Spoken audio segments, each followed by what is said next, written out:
సెంటర్లో బడ్జెట్ పెట్టిన తర్వాత రాష్ట్రాలు అసెంబ్లీలో బడ్జెట్ పెడుతుంటాయి.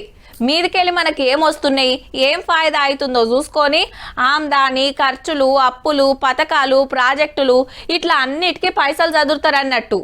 డేట్ ఇంకా నిక్రం కాలేదు కానీ మనకు అడిగిన చెప్పునే పెడతారట. అదెప్పుడో కానీ ఇవాళ పార్లమెంట్లో ఏమైందో అరుచుకుందాం పాన్రి. అటు బిజినెస్ డీల్ రచ్చా, ఇటు చైనా బార్డర్ లొల్లి. ఇయాల సుత గట్టిగానే నడిచింది జగుడం. బిజినెస్ డీల్ తోటి మస్తు ఫాయిదా అవుతుందని సెంటర్ వాళ్ళు అంటే దేశాన్ని అమ్మేస్తున్నారనేది ప్రతిపక్షాల మాట.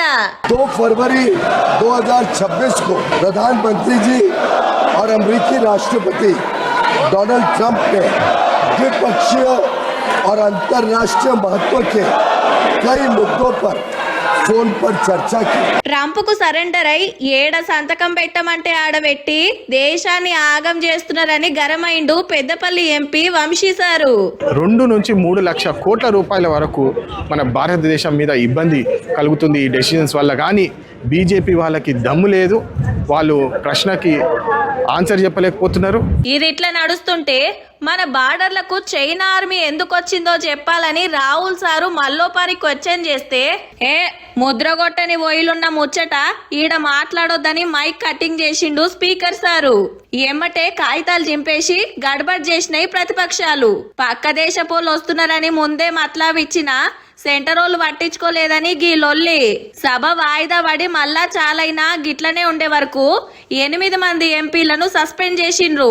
ఓయి ముద్రగొట్టలేదన్నారు కదా, అది గిదే ఓ పార్ చదువుకోనరని చూపించిండు రాహుల్ సారు. ఈ గిటు చూడుండ్రి, పార్లమెంట్ లోపటికి సెంటర్ మంత్రి రణ్వీర్ సింగ్ బిట్టు పోతుంటే మిత్రద్రోహి లోపటికి పోతుండు. మళ్ళా ఎప్పటికైనా వాపస్ వస్తాడని రాహుల్ సారు సెకండ్ ఇవ్వబోతే నువ్వు దేశద్రోహి అని రాహుల్ సార్ను అనేటరకు జరంతా గడబడైంది. గా సారు ఈ పార్టీలకెళ్ళే ఆ పార్టీలకు పోయిండు మళ్ళా.